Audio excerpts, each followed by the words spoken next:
Welcome to Beyond the Hustle with Dr. S, where real stories and real voices take center stage. I'm your host, Seatla Ratshosa. Joining me is someone who's become a household name on social media with over 1.1 million followers on TikTok. Today, we go behind the numbers and get to know the person behind the presence. Ladies and gentlemen, Kruggarr. Thank you for joining us, my brother. I'm honored. Honored to be here. So before we start, I just want us to, for the benefit of your followers, to get to know you a bit better. Yeah. So I'm going to give you two options. Okay. Just pick one, whichever comes to mind immediately. Yeah, I picked the second one. Yeah. So Sherlock, Holmes, or James Bond? I've never seen both of them, but I would have to go with James Bond. You'd have to go with James Bond. Yeah, I think I've seen a movie of him. Uh-huh. Yeah, so I'd have to go with James Bond. Yeah. Yeah. Marvel or Disney? Marvel. Marvel. All the way. Why? Because, they make the best movies, man. Their story writing is very insane. So I really love Marvel. Yeah. Been watching Marvel since 2018, I think. Actually, ever since I was a kid. But I started focusing more in 2018 because that's when I had an understanding of what's going on. You know, when you're a child, you just watch a movie, you're waiting for them to fight. You know, that's all you're waiting for. Yeah. But I started understanding movies when in 2018, and then I became a fan of Marvel. Yeah. So Marvel all the way. Wonderful, wonderful. Yeah. So as we start, I just want you to take us back. Okay. Everyone has a background. Yeah. Before you started being a content creator, there was a young Kruggarr. Yeah. Yeah. So where did everything start? I think the thing of I've always wanted to be known. I've always been known. Even when I was a child, before social media, in my hood, people really liked me. I was that cool kid, who likes to come up with games, stuff like that. And then I was always like the main character when we were playing. They would want me in all the teams. I was that fun kid, So they always wanted me there. And then I grew up. When I grew up, I started doing music. I had people who followed me, they liked my music. And then as I grew up, I quit music because I felt like it was taking too much time and I wasn't really benefiting anything from it, So I started doing acting. I met other people who were acting. So I was that funny guy in class, so that you're a funny person. Would like to have you in our group. We are actors. So I was like, okay, I would love to join the group. Let me see what's happening in the group. They invited me there. I joined, and then I was still the funny character even there in the group. They liked me. And then I started doing acting during lockdown because I was bored. I didn't know what to do, So acting wasn't really a thing that I wanted to do. I started doing it just to pass time during lockdown. And then after that, I developed some skills with the editing and the creative writing. I improved my comedy skills as well. That's mainly what I do, the comedy thing. So after improving all that, I started taking acting serious. So now I am on a journey where I want to do movies, series, stuff like that. Writing, director, producing, I do all that. And that's what I really want to do. Yeah.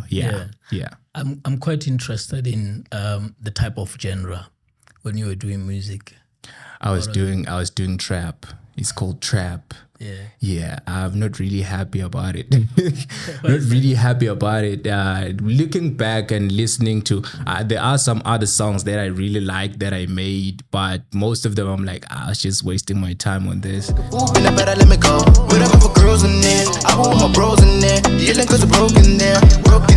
Yeah. So other people say you must go back to music. We really like your music. I don't feel like that, So I just chose acting. I feel it better, and I like the fact that I do everything. I know what I'm doing, and if I write something, it's going to come out the way I want it, rather than music having to depend on the producer to produce the way you're thinking, and then it's hard to explain that.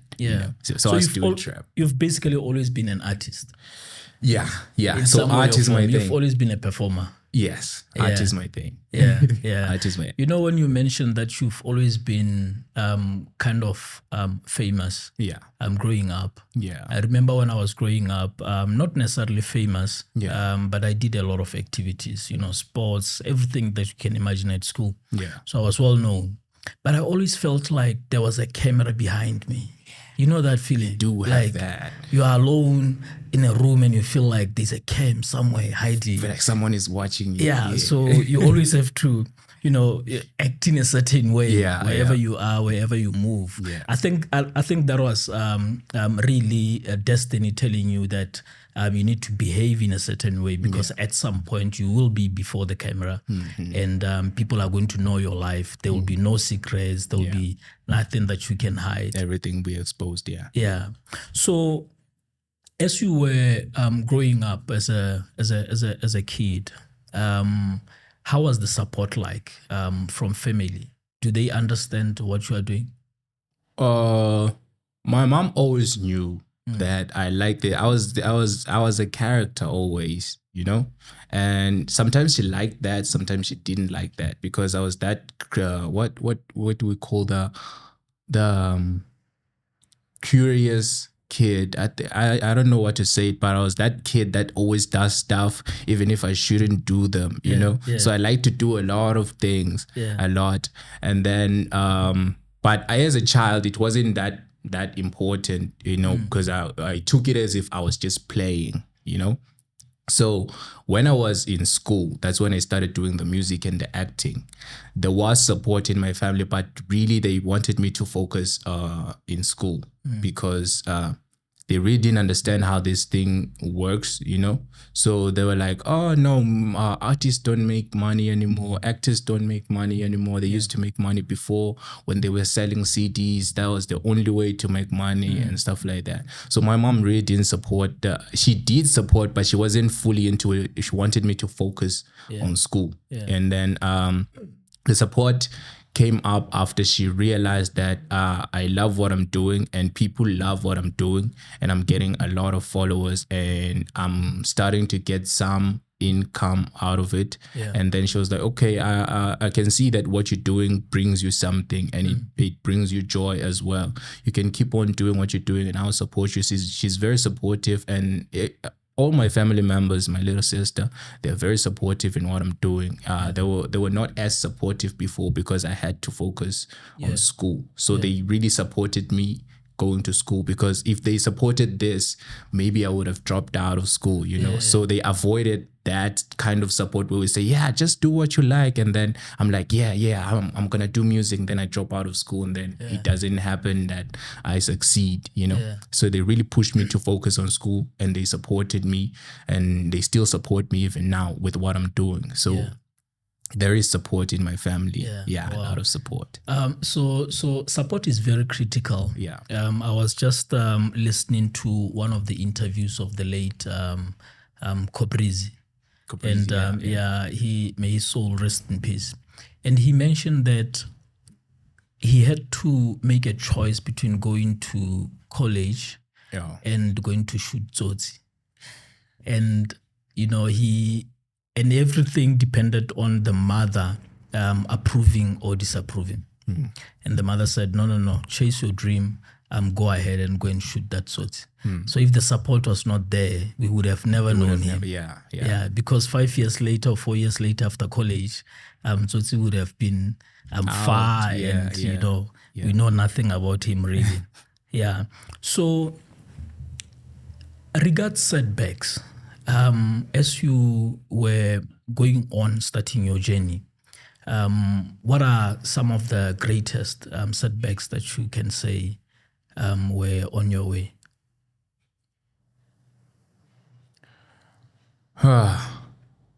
Really, I cannot say I've had like serious setbacks because this thing was not as serious for me. So the only thing that I can say I've been set back on was school because when when I wanted to get to university, I didn't get the chance to get to university in time. Kept getting rejected, and then other people were applying for me the wrong things, you know. So the only setback was for school. But for this, I cannot say that I've had any setbacks because I have not done something big yet that I can say, okay, this was a major setback. I really wanted to do this, you know. So in this thing that I'm doing right now, I've not had major setbacks. It's just like few things where you're just doing small things like that. Yeah, I've not had major setbacks. Yeah. Hey guys, thank you so much for staying tuned in. If you are enjoying this show, please drop us a comment. Let us know your thoughts. I know you probably watch a lot of movies. I do. Do you have a favorite movie? For sure. Number one? Avatar. Yeah. Just Avatar. 2009 was released into that's my favorite movie of all time. And why is that? I like how unique it is. I like how they created the world. You know, they created the world, they created the animals, they created the people. Everything there is just fantasy. And it is nice to watch. It's nice to watch something that you can say, I would never see this in real life, you know. And I'm impressed how they thought of that world, the whole world, you know, and give it a meaning as well, give the people a culture as well, you know. So I was really impressed when I was watching that movie, and I liked the creativity and the addition as well. So I want to make a movie like that one day, you know. So I like how unique it is actually, and how meaningful it is, you know, and how the people are devoted to nature, and they really respect nature. In most humanity right now on earth, they don't really have the love for nature the way those people do.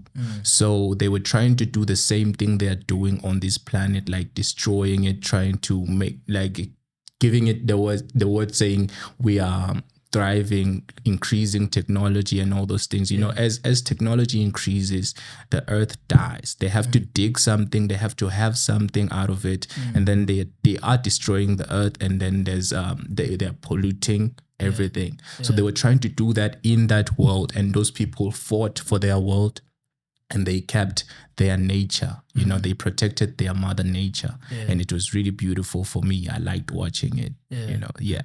So thinking about it, there's a lot that we have to fight for as Africans. There's a lot that we need to be fighting for. But tell me, Kruggarr, and I should have asked you this question when you started. The only Kruggarr that I know is the national park. Okay. So when I saw the name on socials and I started following your content, it always fascinated me, this name Kruggarr. Where did it come from? So it's mostly my imagination. Everything that I do is just imagination for me. I live in this world actually where I just picture myself in a movie. Like you said, when you are a child, you feel like someone is watching you. Like say there are cameras somewhere, you know. So I live in that world in my head where I just created this character of myself, and then I decided to call him Kruggarr. And by calling him Kruggarr, I also had to give him a meaning and a character as well. So this is a made-up name. It doesn't really have a meaning you can find in a book, you know. So it's a made-up name, and it has a made-up meaning. So it's two words that are combined, actually. Kruggarr. Have you noticed the spelling? It has two G's in the middle and two R's at the end. So Krug, you cut at the first G. Krug means thrower or pitcher or shooter, right? And Gar is a spear. It means a spear. So it's a warrior that fights with a spear. So in my imagination, I'm imagining this warrior who fights not to kill, but to defeat and raise his own army. You know? So the spear represents the art that I do, the work that I do, the additions, the comedy, and all those things. And then Kruggarr is a warrior. As a warrior who fights with a spear, he must have accuracy, he must have focus, and he must be determined in what he's doing. Must be a focused warrior. Yeah. So I imagine people as what do we call what's an opponent, actually. An opponent that I must defeat, and they must join my army. So if I make these videos and I post them, you watch them, you like them, you laugh, you follow me, the spear has landed and you have been defeated. Now you join my army. So the 1 million followers I have are my warriors. Are my warriors. Wow. Yeah. I feel like I'm in Broadway. And the way you just described it, I was just imagining this warrior. Exactly. Yeah. So that's why I say I live in this world of imagination. So if someone clicks that follow button, is now part of my army, you know. So I imagine it that way. It keeps me going, and it makes me feel good with the things that I do. You know, I like to bring my imagination to life in a different way. You know, so it is like that. So Kruggarr is that warrior who fights to build his own army. Yeah. So for everyone like you, who's quite creative, there's a reason behind what you do. For me, as a content creator in the field of finance, the main idea of what I do is just to change the mindset of our people of Africa, in understanding that wealth was designed for each and every one of us, and everyone has to benefit from it. But the greatest challenge that I saw, because I've always been in this corporate world, behind the desk, I would see that these people don't understand how these things work. They'll have access to money, they'll have access to opportunities, but they don't know how to leverage them. And then we had other people from the West who understood how to leverage these things. They come in once, they get a small loan, tomorrow they're driving a Range Rover. But with us, we get a big loan. Today we drive a Land Rover. Tomorrow that Range Rover is parked under a tree. You don't understand exactly what happened. So for me, I've always been passionate about trying to change the mindset of our people to understand wealth in a different way. So with you being an artist, I'm sure it's not just a thing of I'm creating a video and putting it out there, and then I get a lot of views. What is that thing that makes you wake up every morning and want to create something powerful? Really, I just want to have a sustainable life, and I want to provide for my family. That's the main thing. So doing this, I don't really wish to work hard, like wake up in the morning having to go to work and doing all those hard things. I'm not that tough. Even my mom knows that. She used to say, are you going to be able to work maybe in these jobs? I'm like, I don't know, I'm trying, stuff like that. So I just use my talent. I want to use my talent to bring myself that life and bring my family that life. So that's what really keeps me going, because I feel like if this does not work, I have to work hard now, harder actually than I am doing right now. So it keeps me going. I want to have a sustainable life. I want to provide for my family just using my talent, you know, something like that. I don't know if I really understood the question or I went out a little bit, but you can rephrase that. No, I think everyone has their own reasons. I mean, I can't dictate how you see reason to what you are doing. Right. And I think there are a lot of creatives are highly motivated by their families. You know, being able to take care of their families. So speaking about taking care of family, that requires funds. Are you thinking about it as a business? Oh, yeah. Or are you looking at it as something that passes time but can also pay there and there? I am looking at it as a business. I'm looking at it as a business. like I said, it has to provide for me and it has to provide for my family. So it doesn't have to pay then, there has to pay every time I do something, you know. So I'm looking at it as a business, and I'm looking at it as a business that will grow and also provide for other people who wish to join this production, you know, or people that I'm going to work with. It's not only just for me. I'm not looking for just for me. I'm looking to work with other people, improve their lives as well, because I see other people who are trying out there, not knowing where to go, how to start, but they really want to do this thing. So I want it to be a business where I can also change other people's lives and change my life as well. So I'm not looking for it just for something that is just for fun or something that I'm just bored of doing. It has to be a business that will grow and be big, recognized the whole world, actually. Yeah.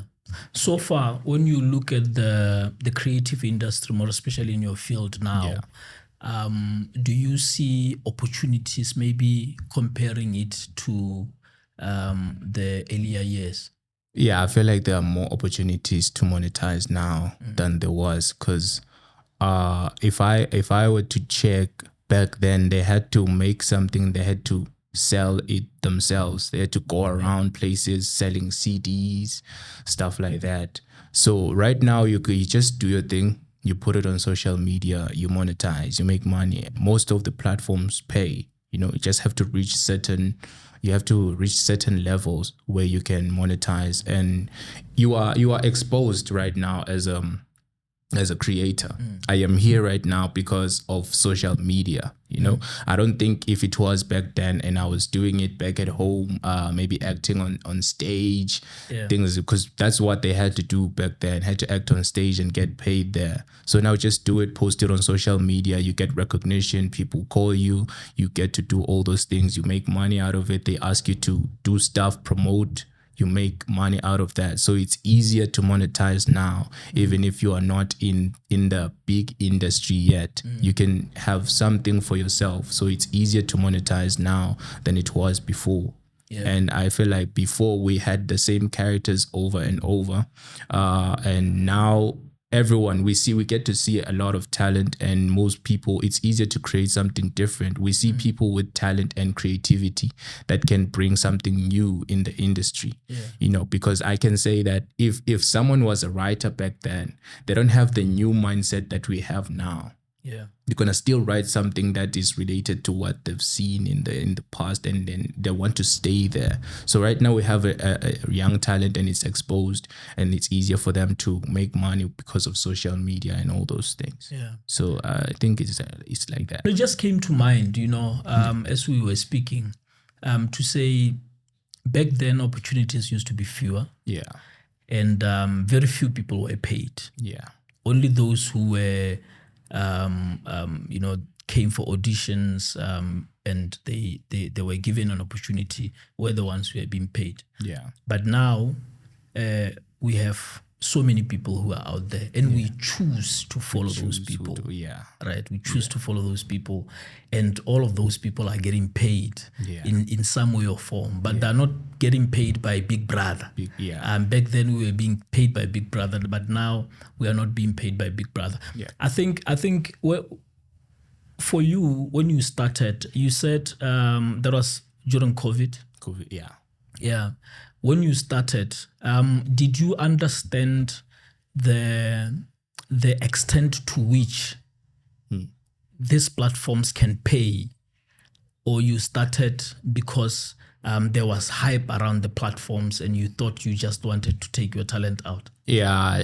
Firstly, I just thought of that. I was like, people are making content, they're trending, let me just be one of them, because the only way to socialize back during COVID was social media. So I was one of those people who just wanted to socialize and bring their talent out. But my talent was not really good back then. So I was just doing it because I saw the hype and all that. But as I was doing it, I realized that I do have talent, and people realized that I do have talent, and they encouraged me to keep doing this. you know. So because there was a time where I wanted to stop. I was like, okay, now COVID is gone. Let me just stop this thing and go back to school. They were like, you can still go to school and focus on this. You know, we like what you're doing and you must keep going. And now you can make money out of it, you know. So, but I really didn't know that these platforms can pay. All I was focusing on is just pushing my talent, and the only platform I knew was paying was YouTube. So I focused on growing my audience so that I can be able to take them to YouTube and do serious things there and then get money out of it. You know? So yeah, I really didn't know what was going on. I was just doing it because of the hype. And then I realized that, okay, I can make something out of this. I can take it serious. And that's what I did. And guys, if you are enjoying this program, don't forget to like. It actually tells the algorithm that people are enjoying this show. So do drop that like. I want us to go back to how these platforms really pay. Yeah. But before that, your second movie after Avatar. My second movie after Avatar, it would have to be... Okay, now these ones, I take them as one movie because it's a continuation. Yeah. But I love Avengers Infinity War and Endgame. But Endgame is my really, really favorite one. Yeah. Yeah. So I can say my second favorite is Endgame, but you have to watch Infinity War first. Yeah. Actually, you have to watch all of Marvel first to get to that. But these two, second, third. And why is that? I really like how they brought the characters together, all of them together, coming from different universes. Because I didn't know that was possible in movies. All I knew was time travel. That's what they had in movies where they say, I come from the future, I came to protect you, I was sent by your father and stuff like that. So for them to combine characters from different universes, I was like, there can be different universes. Can that be possible? You know? So I had that question to myself and I was like, this is creative because we don't know if there are other universes out there, you know? So I really liked that, and I liked the fight scenes. They were really great. And I liked how all the characters were shown, they have shown their strengths and their importance, even though they are not in their place of origin. You know, they were still useful even in the other universe into saving the world, you know. But I really like how they combined the characters and all of them had a story in that film. They were not just there just because I'm part of Marvel, you know. They all had a story and they all had something to fight for. So I really love when a character has something to fight for and everyone has a story. I really like that. So I really... I cannot say I don't like it, but I'm not really fond of characters who are just there just because I'm here. I like every character to have a story, and I liked how they did that. And it really made sense to me. Yeah. So going back to the monetization of platforms, I've observed that you go live often. I think you like interacting with your followers. Is there a reason behind that? Mostly I feel like people really don't know who you are if you are acting. So they think you are that person. Oh yes. Yeah. So for example, I'm Agent Kruggarr. People know me as Agent Kruggarr. When they see me in real life, they're expecting me to be walking fast, having glasses on, you know, being rude, killing people. And I don't really do that, you know. So I'm this tough character, you know. But in real life, when I go live, I get to show people who I really am and how I really speak and how humble I can be, you know, because other people, when they see you in real life, they're like, oh, that's Agent Kruggarr. I'm afraid to go to him because, he might be rude. He's an agent. He's an agent, you know, because other people see me in real life and they're afraid to approach me. They just point fingers. So when I go live, I show people that I'm not that rude person that you see on social media, because Kruggarr on social media is rude. Yeah. He's very disrespectful and stubborn. Yeah. Agent Kruggarr does not care. Yeah. You know, he's going to tell you to do this. If you die, you die. If you do it, he's going to say, hey, if you die, that's all he says, you know? So I don't want people to really know me as Agent Kruggarr. They must know that I'm also a person. Yeah. And I know how to communicate with people. Yeah. I'm not just like that. Yeah. That's just content. And if you go live, that's when people get to see who you really are. Because that's also what happened back in the days when there was no social media, where you get to see people's real character. You see, for example, I'll make an example with Cosmo. You know Cosmo, the guy who acts on Generations. Yeah, he was a tough character, a killer, a gangster, someone like that. But since people didn't really know his background and his lifestyle, they thought he was like that. And I heard that some other people tried to, they accused him of being a real gangster and stuff like that. And he's not like that. So if we had these live things and also interviews where they ask people, how did you get to, they get to see who you really are. Yeah. So that's why I go live, because I don't really go on interviews and I'm not that big yet. So I go live and people get to interact with me. They get to ask me the questions they want to ask me. Yeah. That's why I really go live. That's an interesting take. Yeah. I can imagine if you are sitting in a restaurant and someone was thinking of a small robbery. They see you, they're probably going to start running. Agent Kruggarr is there. The investigation is done. Because I get that a lot also. I mean, I advise people on issues of finance, and most of the time I'm a bit tough when I'm training. Exactly. So sometimes when I'm in a restaurant or maybe a pub and people are drinking, it's on a Friday, and I move between tables, maybe going to the restroom. I meet someone there, they'll start explaining that, look, the money that I'm using today, I had actually budgeted for it. Like, I don't know you, Brian. You don't need to explain, but they always feel like, they have to explain that, no, they're not being wasteful. It's just that it's a birthday, they're celebrating, No, that's a very interesting take.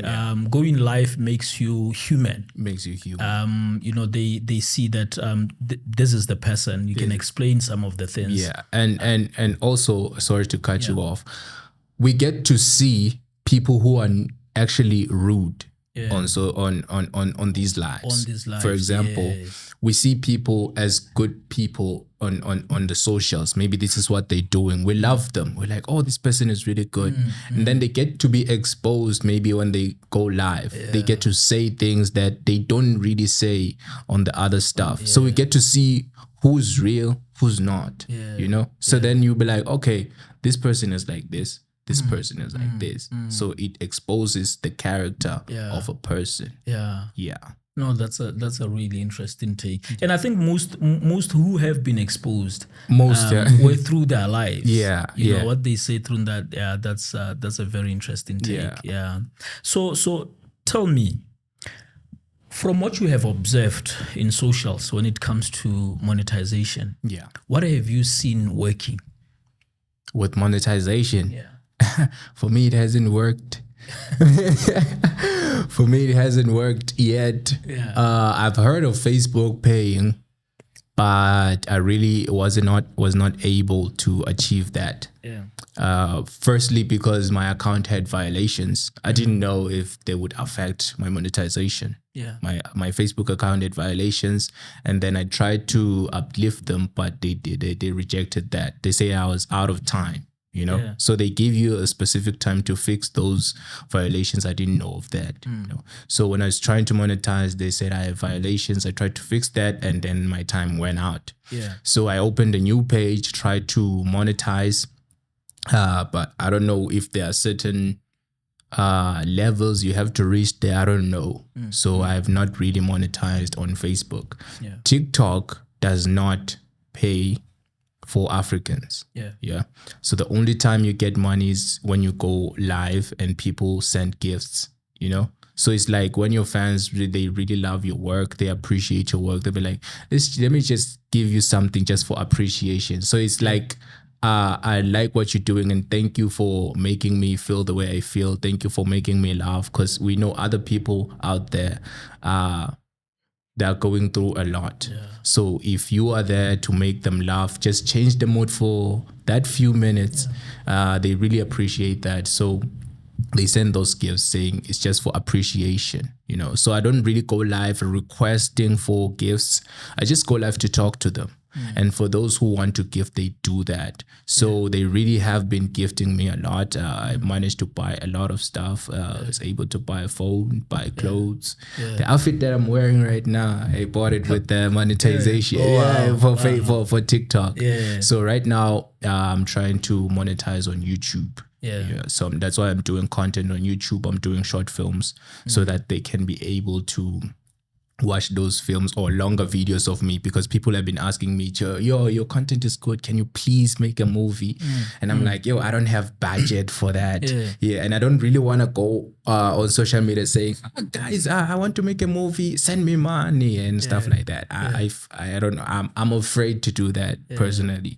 I don't do that. So I just try by all means to do those things, and if I'm able to monetize on YouTube, I will not bother anyone, and I'll be able to do what I want and give people what they want and get paid without asking them to give me something. You know, so they just watch for their joy, and I'm just doing it for fun and also get my pay. But tell me this, and I know that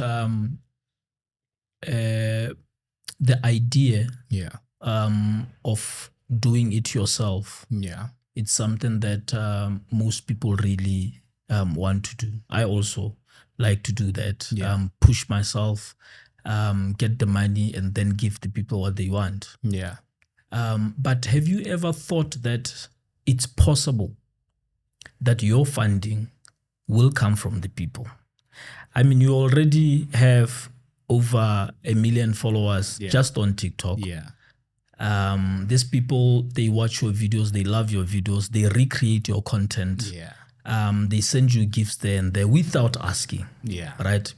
Don't you think maybe it's something that you need to work on to find a way to get them to fund? Because it's called crowdfunding when you think about it. And it's something that is internationally recognized. I have not really thought of that. I'm a person who is really afraid of going to someone and asking, can you please give me this? Because not everyone sees you the way others see you. You'd go to someone who is a huge fan. You're saying, I asked for funding, I want to do this. They will not have a problem. They would just fund and give you those things. There are others who are just fans. And then you do that and then we're like, why don't you go to work and get a job and do these things yourself? I don't like receiving those words from people. So I try to avoid having people saying that to me. That's why I don't really go on social media asking for donations and stuff like that. I'm really afraid of asking stuff like that. So that's why I just do things. I try to do things my way and try by all means that I monetize on these platforms. These platforms has to pay me so that I don't really ask people for that. I don't know. Other people say I should do that, but I am afraid. No, but I feel you. You know, the reason why I'm asking you, I've observed that guys from North Africa, your Nigerians and stuff, they're really pushing and they're making the money and they're raising money from people. Before our interview, we were talking about this incentives on the platforms, your stars, your flowers and stuff like that. So if you are having a live and every now and then you don't mention that if this content is valuable to you, please send me a flower or send me this or send me this. The funny thing about people, right? Until they're asked, they don't see the need to do. Yeah. Right? Yeah. That's why even in church, when the pastor can preach good sermon, everyone is excited. Yeah. But the pastor knows very well, if they don't prompt for people to pull out money to put in a basket, they are going to come out empty. Yeah. And you still need to refurbish the church. Because remember, the content that we create, it costs money to create the content. And we create it for those people. Right? Yeah. So that's why I think the platforms have created all of these incentives. But I think it's something that we need to grow, to be comfortable doing in a smart way, not demanding or being aggressive. Just saying, look, if you appreciate, let's do this. Or I want to do a movie, because otherwise you are going to have to go and find an investor. An investor comes with so many different types of demands. But if you get from 1 million followers, they just need to put in 1 rand. Right? And then you have 1 million rand. And if the 1 million rands can get you the cameras and the equipment that you need to start your film, then you'll start your film. Who are you doing that film for? For the 1 million people. Again, right? And then you can do your thing. I think we just need to find a smart way of doing it, because the thing about money, we need to be comfortable talking about it. We need to be comfortable raising it. Because that comfort then will attract money to us. Otherwise, we'll just be watching other people every day. They have one life and they make 1 million. The second life, 1 million. If you get broke, you do lives every day. You make 1 million every day.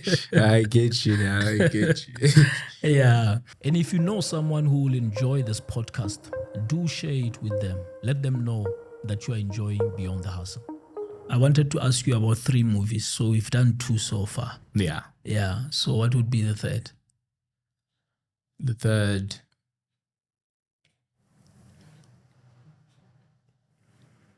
can I go to cartoons?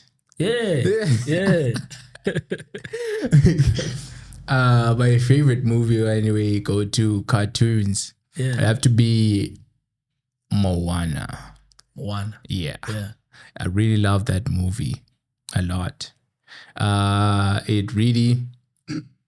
It really shows how you don't have to be fully grown to do something or face your adventures or start your journey, right? So Moana was 16-year-old. So she had to go on this dangerous journey to save her people, right? So her parents say, you are not that grown yet to do something like this. But with the need to save her people, she had to defy her parents and do that. So she faced her journey at a young age and she succeeded despite the odds, right? So it really gives me a kind of motivation that I don't really need to wait till I am 30 to start doing something, or my voice to be heard and stuff like that. I can just start my journey. I know it is tough and it's hard to convince people and join the industry, stuff like that. And you can just do that. Just try and build your small production there and do all those things. All you need to do is gain the people's love.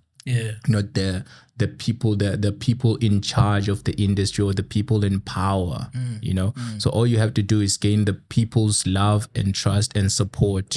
You'll be able to reach to your goals. So that gives me a motivation to keep going despite the competition that is in the industry and the hate that is in the industry. I just have to keep going, and my only limit is me. That's what I tell myself, and I really love watching it. So she defied the odds, defied her parents just to achieve what she wanted to achieve. She was the chosen one. So if this is what I have to do, it's not a guarantee that I'll make it, but if I am chosen to do this, I will do it. And I will make it. That's profound. I think it summarizes your real purpose. Exactly. In what you do. Let's talk about the future. what is Kruggarr planning? What should your followers be looking forward to? I always tell my followers that I want to be a movie star, and I want to have a production, big production that will be recognized worldwide. Yeah. So I want to have that production. I want to give people a chance to express themselves, because like I said before, the young talent does not get the exposure in the big industry. We get to see the same people over and over. Yeah. Right. So now I want to have something where the young talent will be seen. We don't get to see the same people every now and then. I really want to make movies, series. I want to be an entertainer professionally. Yeah, I want to be recognized worldwide, and I want to make the whole of Africa proud as an African. So they should expect me in the future to be the one saying, Kruggarr is writing a movie and he wants characters. Do an audition. You will be in here. I want to have something like that. And I want to have the freedom to write what I want. I want to have a freedom to do what I want the way I want to do it, because I have a lot of ideas that I want to bring out there and entertain people. So I want to have that freedom of writing what I want and giving it out there to the people. Yeah. So really, I just want to have my own production. Not because I don't want to work with other people. I do. I would love to work with other people, but I really want to have that a little bit of freedom to write something or maybe produce something, saying that this is what I really want and this is the idea that I have, and it's unique, and I'm giving people something that comes from me. Yeah. And I have no doubt that you will be able to achieve all of those things. I try. Yeah. Because your followers are quite loyal, and I think you've been treating them well. In content creation, we treat our followers well by creating content that either entertains them, informs them, educates them. If you are not doing any of those things, you're probably damaging people. You are not good to society. And you have spoken a lot about a warrior with a spear, who's out there to conquer, who's out there to protect something. You've spoken a lot about the environment, and being able to fight for it, to preserve. And I think those are very important things. Those are real calls for real people, more especially in the creative industry. So Kruggarr, I just want to thank you for opening up. Thank you. Thank you so much for opening up. And we expect to have you again on the show as you progress, because you will be progressing. So we wanted to catch you young, before you are in Hollywood and you're speaking to a secretary who has a secretary and a secretary. Yeah. So I appreciate that. So if people want to get a hold of you, how can they reach you? I definitely respond to my TikTok.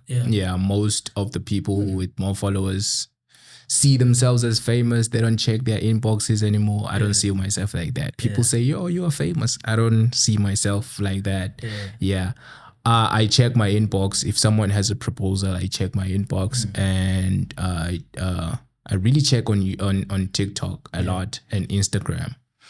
Because Facebook, it's complicated with the comments. Some of them disappear. If there's a lot of comments, they disappear. So with TikTok, they are arranged. So I check my TikTok inbox. I check my Instagram inbox. There's also an email on my TikTok bio where someone can just email me and tell me what they want to talk about, or maybe the proposal that they want.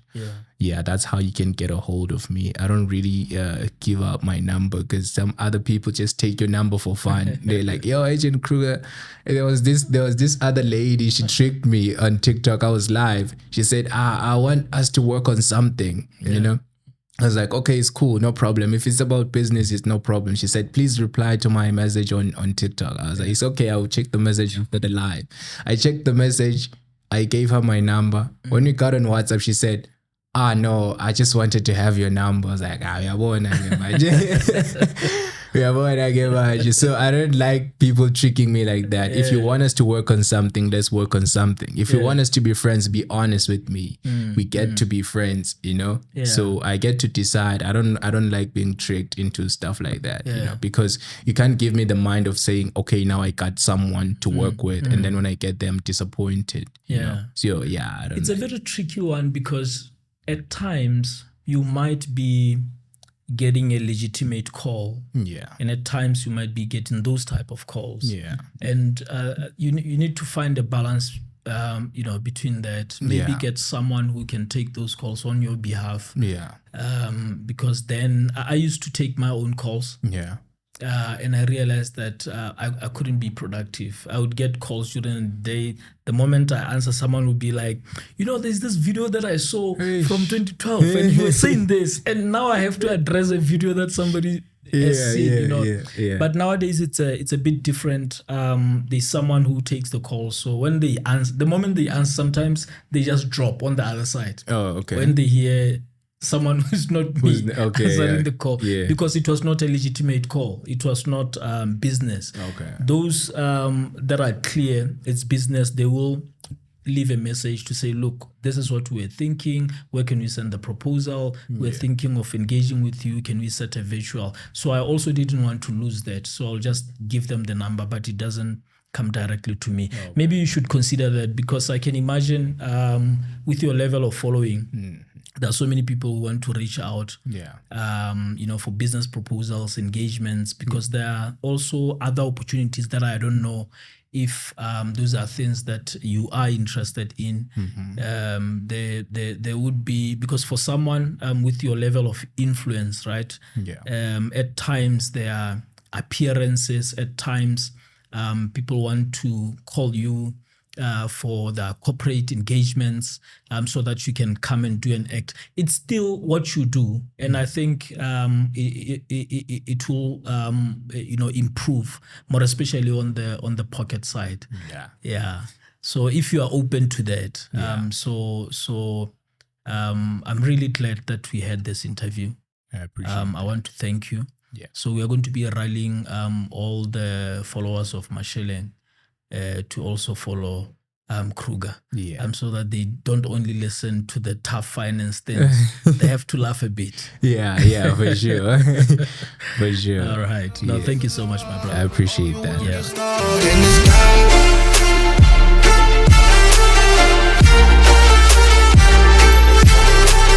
Kruggarr, that's not how the movie goes. Who the f wrote this movie?